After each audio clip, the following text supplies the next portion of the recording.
Good morning students. आज का हमारा नेक्स्ट टॉपिक होगा एब्सोल्यूट नोट, परमिटिविटी और कूलम्स लॉ का कुछ जो बेसिक उसमें रह गया था। क्योंकि वीडियोस हमारी ज़्यादा बड़ी नहीं होती तो कई बार टॉपिक कंप्लीट नहीं हो पाता है, तो हो सकता है वो नेक्स्ट वीडियो में आपको मिल जाए। Without wasting your time let's start today's topic. और एक बात मैं आप लोगों से ज़रूर कहूँगी कि जब आप वीडियो देखते हैं तो इसको लाइक, सब्सक्राइब और शेयर करना ना भूलें। So let's start today's topic. कल हमने कूलम्स लॉ में एक फाइनल वैल्यू लिखी थी जिसमें हमने कहा था कि F की वैल्यू होगी 1/4 pi epsilon not Q1 Q2 upon R square. इसमें जो एक ये नई क्वांटिटी आई थी एप्सिलॉन नॉट, इसके बारे में हम आज बात करेंगे। एप्सिलॉन नॉट क्या है? ये परमिटिविटी है और ये नोट वर्ड ये दिखा रहा है कि ये वैक्यूम की हम बात कर रहे हैं या हम फ्री स्पेस की बात कर रहे हैं। कई बार बच्चे इस टर्म को भी नहीं समझ पाते, वैक्यूम क्या है, फ्री स्पेस क्या है। Vacuum means nothing. आपने वैक्यूम क्लीनर का नाम सुना होगा। वो क्या करता है, पाइप के अंदर जो एयर होती है उसको बाहर ब्लो कर देता है और उसके अंदर कुछ भी नहीं बचता। इसके अंदर बहुत अट्रैक्टिंग पावर होती है कि ये जिस चीज़ के टच में होता है उसको अपनी तरफ खींच लेता है। जैसा कि नाम से ही दिख रहा है आपको, फ्री स्पेस। यानी कि सिचुएशन क्या है, यहाँ पर हमारे दो चार्ज Q1 और Q2 ऐसी जगह पे रखे हैं जहाँ पे इनके बीच कुछ भी नहीं है, नथिंग इज देयर। तो ऐसे टाइम पे ये फोर्स की वैल्यू इतनी होगी। और हमेशा याद रखिएगा ये इस कूलम फोर्स की मैक्सिमम वैल्यू है। अगर मान लीजिए मैं इन्हीं चार्जेस को, सेम अमाउंट ऑफ चार्जेस को, सेम डिस्टेंस ऑफ सेपरेशन को किसी मीडियम में रख देते हैं हम। लेट मी सपोज कि हमने इनको वाटर में रख दिया, किसी और मीडियम में रख दिया। Now the force will become, FM लिखेंगे हम इसको, it will become 1/4 pi epsilon M Q1 Q2 upon R square. Notice कीजिए यहाँ पे मैंने एप्सिलॉन नॉट लिखा था और यहाँ पे मैं एप्सिलॉन M लिख रही हूँ। इन दोनों बातों के बीच डिफरेंस है और इन्हीं बातों को एक बार आज समझेंगे, फिर नेक्स्ट टॉपिक को आगे फॉरवर्ड करेंगे। एप्सिलॉन नॉट का मतलब है permittivity of free space. Permittivity को एक आप बहुत ज़्यादा मुश्किल टर्म न माने, इसको रिलेट कर लीजिए परमिशन से।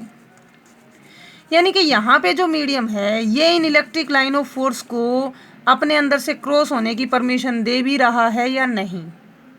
यानी कि permission allowed by the medium to the passage of electric line of force is known as permittivity. अब ये जो मीडियम है, मान लीजिए कि ये परमिशन नहीं दे रहा तो इसकी एप्सिलॉन M की वैल्यू कुछ और होगी। यहाँ पे तो कुछ था ही नहीं, दैट्स वाई वो एप्सिलॉन नॉट वैल्यू थी और ये बहुत मिनिमम होती है। और एप्सिलॉन नॉट वैक्यूम के लिए होता है 8.85 इंटू 10⁻⁻12। और यूनिट को रटने की ज़रूरत नहीं है, जो हमने कल कूलम कांस्टेंट की यूनिट याद करी थी उसी को रिवर्स कर दो, that will be the unit for epsilon not. देखो यहाँ पे एप्सिलॉन ऊपर चला जाएगा और फोर्स नीचे आ जाएगा, तो ऊपर यूनिट हो जाएगी कूलम स्क्वायर और नीचे हो जाएगी newton metre square. Try to find out it. अब हम बात ये कर रहे हैं, मैं कह रही हूँ कि जो वैक्यूम होता है इसमें फोर्स की वैल्यू मैक्सिमम होती है और मीडियम में फोर्स की वैल्यू घटती है। ये हमें बताती है एक रेशो जिसको हम कहते हैं डाइलेक्ट्रिक कांस्टेंट, कैपिटल K। आप इसको डाइलेक्ट्रिक कांस्टेंट भी कह सकते हो, आप इसको रिलेटिव परमिटिविटी भी कह सकते हो, आप इसको स्पेसिफिक इंडक्टिव कैपेसिटिविटी भी कह सकते हो और डाइलेक्ट्रिक कोफिशिएंट भी कह सकते हो। एप्सिलॉन नोट की वैल्यू होगी एप्सिलॉन अपॉन एप्सिलॉन M और ये एप्सिलॉन कौन, epsilon naught. Means it is the permittivity in vacuum to the permittivity in medium.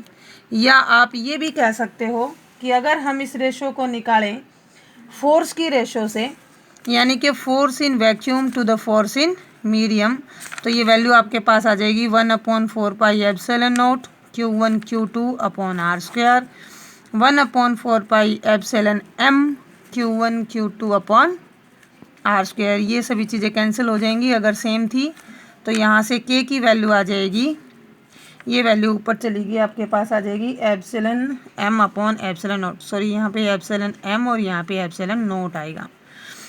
तो यहाँ से अगर मैं एक बार आपको बात ये कहूँ तो तुम देखो F0 अपॉन FM की वैल्यू हो जाएगी K, तो F0 की वैल्यू हो जाएगी K इंटू FM। यानी कि force in vacuum is K times of the force in medium. Mathematical भी ये वैल्यू आपको दिख रही है कि force in vacuum is maximum 1, that is it is greater than force in medium. तो ये कुछ कंसेप्ट था रिलेटिविटी का और कूलम्स फोर्स का। अब आज हम बात करेंगे यूनिट ऑफ चार्ज के बारे में। देखो, अगर F इज इक्वल टू 1/4πε0 है Q1 Q2 upon are square, अगर हम Q की वैल्यू को 1 कूलाम उन दोनों के बीच का डिस्टेंस 1 मीटर रखें और ये वैल्यू आपको पता ही है 9 × 10⁹, तो फोर्स की कुल वैल्यू आ जाती है 9 × 10⁹ न्यूटन। मीन्स अगर दो चार्जेस के बीच डिस्टेंस ऑफ सेपरेशन 1 मीटर हो और उनके बीच फोर्स ऑफ इंट्रैक्शन 9 × 10⁹ यूनिट का हो, तो हम कहेंगे उन चार्ज की यूनिट है 1 कूलाम। वैसे ट्रेंड में चार्ज की यूनिट बहुत सारी हैं, 1 कूलाम तो है ही जो इसकी SI यूनिट है, हर जगह यूज होगी। इसकी हम CGS यूनिट के बारे में और जो ट्रेडिशनल एक तरह से आप कह सकते हो कि जो कॉमनली यूज हो रही है प्रैक्टिकल यूनिट, उनके बारे में भी आज हम बात करेंगे। आपने अपने मोबाइल फ़ोन की बैटरी देखी होगी और उस पर लिखा होता है एम्पियर आवर्स या AH करके वैल्यू लिखी होती है, वो चार्ज की ही यूनिट होती है, चार्ज की प्रैक्टिकल यूनिट होती है। और 1 एम्पियर आवर्स इक्वल टू होता है 3600 कूलाम के। एक यूनिट ये होगी। एक यूनिट फैराडे भी होती है, कंफ्यूज मत हो जाना, एक यूनिट फैराड होती है और ये यूनिट फैराड नहीं फैराडे है। फैराड यूनिट कैपेसिटेंस के लिए यूज़ करेंगे, नेक्स्ट चैप्टर में आएगा हमारे पास। ये फैराडे है, एक फैराडे 96500 कूलाम के इक्वल होता है, यानी कि 96,500 कूलाम के बराबर। और 1 coulomb is equal to 3 × 10⁹ stat coulomb. ये स्टेट कूलाम क्या है?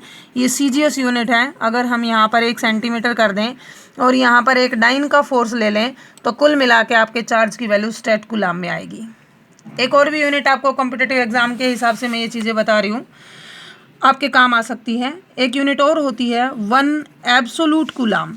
1 एब्सोलूट कूलाम 10 कूलाम के इक्वल होता है। ये कुछ ऐसे पॉइंट है जिनको आप नोट डाउन कर लेंगे, ये आपके कॉम्पिटिटिव एग्जाम्स के लिए आपके कॉन्सेप्ट को क्लियर करने में आपकी मदद करेंगे।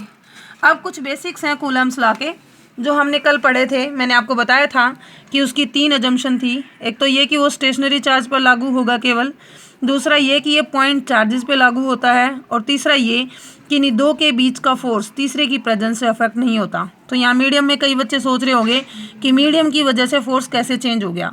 मीडियम की वजह से नेट फोर्स चेंज हुआ, ना कि किन्हीं दो चार्जेस के बीच का force. Okay, you must remember this thing.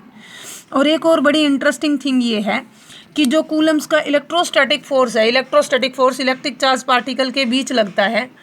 Electrostatic force is much greater than that of the gravitational force.